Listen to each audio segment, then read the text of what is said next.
জিয়াত electric চ্যানেলের পক্ষ থেকে আপনাদের সবাইকে শুভেচ্ছা অভিনন্দন। আমি আজকে আপনাদেরকে একটি ছাদে কিভাবে পাইপ সেটিং করতে হয় সেই বিষয়টা আমি আপনাদেরকে আজকে দেখাবো। সেটার আগে আমি এই ছাদে কী কী মালামালগুলো ব্যবহার করেছি সেই বিষয়টা আপনাদেরকে আগে দেখিয়ে নিচ্ছি। তো দেখেন, এখানে হচ্ছে 2টা রুম, একটি কিচেন।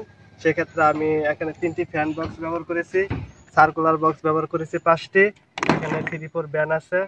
আমি যেহেতু 3-4 পাইপ ব্যবহার করেছি সেক্ষেত্রে আমি এখানে 3-4 ব্যান ব্যবহার করেছি। অনেকে 1 ইঞ্চি পাইপও ব্যবহার করে থাকে, সেটা হচ্ছে বাড়িওয়ালার রুচি মোতাবেক আমরা কাজগুলো করে থাকি। তো এখানে যেহেতু বেশি পয়েন্ট নেই সে অনুযায়ী আমি এখানে 3-4 পাইপটি সিলেক্ট করেছি, সেক্ষেত্রে আমি 3-4 পাইপটি ব্যবহার করেছি এবং 3-4 ব্যান ব্যবহার করেছি, সাথে 3-4 সকেট। তো একটি ছাদের ক্ষেত্রে যে মালামালগুলো প্রয়োজন সে সবগুলো আমি এখানে এনেছি। তো এখন আমি আপনাদেরকে পুরো কাজগুলো কিভাবে করতে হয়, ফ্যান বক্সটা কত ইঞ্চি দূরে দিলে আমরা সরাসরি খাটের উপরে বাতাসটা পাবো সেই বিষয়টি আমি আপনাদেরকে ভালোভাবে ক্লিয়ারভাবে আজকে বুঝিয়ে দেব। তা ভিডিওটি না টেনে যদি সম্পূর্ণ দেখেন তাহলে আশা করি কাজটি সম্পর্কে আপনারা ভালো ধারণা নিতে পারবেন। যারা নতুন কাজ করতেছে, অনেকে ছাদে কিভাবে পাইপ সেটিং করতে হয় সে বিষয়টি জানেন না, তো আজকে আমার ভিডিওটি কন্টিনিউ করেন, তাদের ক্ষেত্রেও আজকে ভিডিওটি অনেক উপকার আসবে। তো আমি পাইপগুলো সেটিং করার পর আপনাদেরকে দেখাবো আমি কিভাবে পাইপগুলো সেটিং করেছি, কিভাবে ড্রপগুলো দিয়েছি, পুরো বিষয়টি আপনাদের সাথে শেয়ার করব। তো ভিডিওটির সাথেই থাকুন। আমাদের ছাদে পাইপ সেটিং এর ক্ষেত্রে সবচেয়ে প্রথম ধাপ হচ্ছে আমাদের ফ্যান বক্সটি সঠিক জায়গায় সিলেক্ট করতে হবে। আমরা আগে বাড়িওয়ালার সাথে পরামর্শ করবো তারা কোন জায়গায় খাটটি সেটিং করবে, সে অনুযায়ী আমরা ফ্যান বক্সটা উপরে সেই জায়গায় দেবো। তো দেখেন, আমি এই জায়গায় বাড়িওয়ালার সাথে পরামর্শ করে নিলাম। এটা হচ্ছে উত্তর দক্ষিণ বরাবর খাটটি পড়বে। তো সেই অনুযায়ী আমি এখানে ফ্যান বক্সটি নিলাম। তো খাটের উপরে যাতে সরাসরি ফ্যানের বাতাসটা পড়ে সেই দিক বিবেচনা করে আমি এখানে ফ্যান বক্সটি দিলাম। আমি ফ্যান বক্সটি দিলাম ওই সাইড থেকে, ওয়াল থেকে এখানে দিয়েছি হলো 52 ইঞ্চি, আর ওই জায়গায় সেম 52 ইঞ্চি দেওয়া আছে। এটা সর্বনিম্ন হচ্ছে 46 ইঞ্চি, এর নিচে দেওয়া যাবে না। 46-এর উপরে আপনারা যতটুকু প্রয়োজন ততটুকু দিতে পারবেন প্রয়োজন অনুযায়ী, তবে 46 ইঞ্চির নিচে নয়। আমাদের ফ্যান বক্সটি সঠিক জায়গায় সিলেক্ট করার পর আমাদের পরবর্তী ধাপ হচ্ছে আমাদের সঠিক জায়গায় বাতির ড্রপগুলো দিতে হবে। তো সেক্ষেত্রে আমরা ফ্যান বক্স থেকে চতুর্দিকে 4টা ড্রপ দিয়ে নেব। দেখেন, আমি এই ফ্যান বক্সটা সিলেক্ট করার পর সঠিক জায়গায়, তারপর ওই জায়গায় চতুর্পাশে 4টা ওয়ালে 4টা ড্রপ দিয়ে নিলাম। দেখুন, ওই পাশে একটা ড্রপ দিলাম, এই পাশে একটা ড্রপ দিলাম, সেম এই পাশে একটা ড্রপ, এই পাশে একটা ড্রপ। তো এভাবে আমি একটা রুমের চতুর্পাশে 4টি ড্রপ নিয়ে নিলাম। আমাদের ড্রপটি দেওয়ার ক্ষেত্রে অবশ্যই মাথায় থাকতে হবে। দেখেন আমরা ড্রপটি কিভাবে দিলাম। এখানে যে গাঁথনিটা হবে নিচে, ইটটা হচ্ছে 5 ইঞ্চি, সেই 5 ইঞ্চি পরিমাণ আমাদের নির্ধারণ করে আমাদের এই ড্রপটা দিতে হবে, যাতে ওয়ালটা গাঁথনির পরে সঠিক স্থানে আমাদের ড্রপটা পড়ে সেটি মাথা রেখে আমাদের এখানে কাজটি করতে হবে।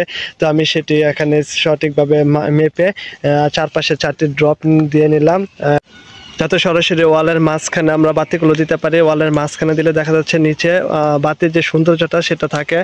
তো এইভাবে আমরা ওই জায়গায় দিব সুইচ বোর্ড, যেহেতু এই পাশে দরজা সবসময় আমাদের মাথায় রাখতে হবে। ছাদে পাইপ ড্রপিংয়ের ক্ষেত্রে যে জায়গায় মেন দরজাটি থাকবে দরজাটির পাশে আমরা সুইচ বোর্ডটি যেতে থাকে, সেই অনুযায়ী আমরা দেখেন সরাসরি এই ফ্যান বক্স থেকে সরাসরি একটা পাইপ আমরা ওই পাশে দিয়ে রাখলাম যাতে আমরা সুইচটা দিতে পারি। তেমনি এইখানে আরেকটা অপশন আছে। দেখেন, রুমটা যেহেতু বড় সেই কারণে উনি একটা জারবাতি সেটিং করবে। জারবাতির জন্য আমরা এখানে একটি ফ্যান বক্স ব্যবহার করেছি যাতে জারবাতিতে সেটিং করা যায়। যে জারবাতির ফ্যান বক্স থেকে আমরা সরাসরি আরেকটা ড্রপ ওই পাশে নিয়ে রাখলাম। দেখেন, তো একটা রুমে থেকে আমরা 4টা ড্রপ নিলাম, এই জায়গায় একটা, ওই পাশে একটা, ওই পাশে একটা। দেখেন, আর ফ্যান বক্স থেকে সরাসরি ওই কর্নারে বাইরে একটা বাতি আমরা দেবো, সেই কারণে আমরা ওই জায়গায় একটা ড্রপ দিয়ে দিলাম। তো এইভাবে আমরা একটি রুমের কাজ সম্পূর্ণ করলাম। সেম এইভাবে আমরা ওই পাশে দেখেন আরেকটা রুম, এটা একটা ছোট ছাদ, এখানে 2টা রুম, একটি কিচেন রুম, একটি টয়লেট আছে। তো সেভাবে আমরা ম্যাচিং করে কাজটি করলাম। এখানে হচ্ছে আরেকটি রুম, দেখেন এটা একটা ছোট রুম থাকার কারণে আমরা ফ্যান বক্সটা মাঝখানে দেই নাই। মাঝখানে দিলে সরাসরি খাটে বাতাস পাওয়া যায় না, সেখানে এই জায়গায় আমরা সেম ওই জায়গা থেকে 52 এবং ওই জায়গা থেকে 52 ইঞ্চি মেপে আমরা ফ্যান বক্সটা সেটিং করলাম। এই জায়গায় দেখেন আমরা চতুর্পাশে 4টা ড্রপ নামিয়ে নিলাম, ওই পাশে একটা, ওই পাশে দেখেন সেম ওইভাবে আমরা নামিয়ে দিলাম। ওই কর্নারে একটা বাতির লাইন দেওয়া হয়েছে। এইভাবে আমরা যদি কাজগুলো করি তাহলে চারপাশে 4টা ড্রপ নামানোর কারণ হচ্ছে যাতে বাড়িওয়ালা পরবর্তী বলতে না পারে আমি তো এই জায়গায় বাতি দিব ওই জায়গায় দিব না। তো যদি ওই জায়গায় চায় তাহলে পরবর্তী সময়ে দেওয়া যাবে না, ছাদ কাটতে হবে। তো ছাদ কাটা কোনোভাবেই কাম্য নয়, মানুষ অনেক টাকা দিয়ে বাড়িঘর করে। তো দেখেন এভাবে আমি কাজটি করলাম। এই এই জায়গায় হচ্ছে কিচেন। কিচেনে আমরা ফ্যান বক্স ব্যবহার করি না, একটি সার্কুলার দিয়েছি। অনেকে ফ্যান ব্যবহার করে, ফ্যান ব্যবহার করে না, সেই কারণে আমরা এখানে সার্কুলার ব্যবহার করেছি। পরবর্তী সময়ে যদি তারা ফ্যান ব্যবহার করে, সেটা আমরা ফ্যানটা যেন দিতে পারি। ওই পাশেও দেখেন কিচেনে আমরা তিন পাশে 3টা ড্রপ নামিয়ে নিয়েছি। দেখেন ওই পাশে একটা, ওই পাশে যদি অ্যাডজাস্ট ফ্যান ব্যবহার করে আমরা যাতে ওই পয়েন্টটা থেকে লাইনটা দিতে পারি। আর ওই জায়গায় হচ্ছে, এই জায়গায় হচ্ছে কিচেনে ঢোকার দরজা। তো দরজার পাশে আমরা সুইচ বোর্ডটা দিলাম। এই পাশে দেওয়া হয়েছে যদি বাতি তারা এক্সট্রা কোনো চায়, আমরা সবসময় ছাদের পাইপ সেটিংয়ের ক্ষেত্রে অবশ্যই এক্সট্রা কিছু রেখে দেবো, যাতে বাড়িওয়ালা কোনো পয়েন্টের ঘাটতি না থাকে, চাইলে যাতে আমরা সরাসরি দিতে পারি। আর কাজটা করার আগে অবশ্যই বাড়িওয়ালার সাথে আগে সব পরামর্শ করে নেবেন, কোন জায়গায় কোন পয়েন্টটা দিবেন, নয়তো এটা নিয়ে ঝামেলা হতে পারে। বাড়িওয়ালার সাথে পরামর্শ করলে উপরে কাজটা আপনি খুব সহজেই করতে পারবেন। কোন জায়গায় খাটটি হবে, কোন জায়গায় লাইটিং করলে ভালো হবে, সব ভালোভাবে পরামর্শ করে নেবেন।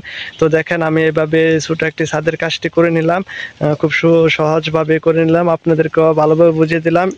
এখন আরেকটি মেন কাজ হচ্ছে, এখানে দেখেন আমরা চতুর্দিকে 4টা ড্রপ নামাইলাম, শুধু ভিতরে কাজটি করলাম। এখানে আমার মেইন লাইন আনতে হবে রুমের মধ্যে না। সেই মেইন লাইনের ক্ষেত্রে আমাদের এসডিবি ব্যবহার করতে হবে। প্রতিটি বাড়িতে এসডিবির গুরুত্ব অপরিসীম, তো সেই ক্ষেত্রে আমরা এসডিবিকে অনেক গুরুত্ব দিয়ে থাকি।